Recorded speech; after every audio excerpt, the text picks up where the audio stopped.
In Brussels, the enormity of events in Aleppo overshadowed talks at an EU summit.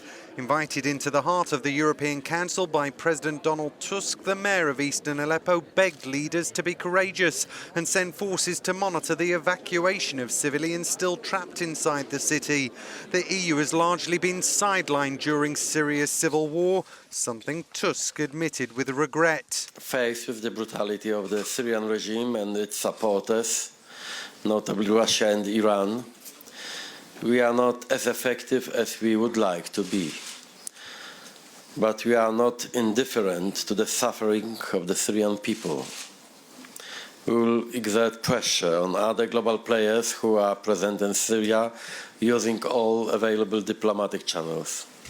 That diplomatic pressure is expected to include the demand for the immediate opening of humanitarian corridors to allow aid into Aleppo and for civilians to be evacuated under what Tusk called neutral international supervision.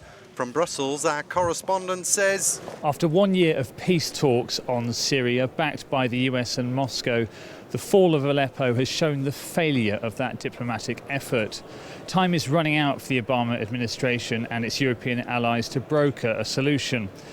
In just 4 weeks, there'll be a new president in the White House, and one who appears to be far friendlier towards Moscow than the current tenant. James Franey, Euronews, Brussels.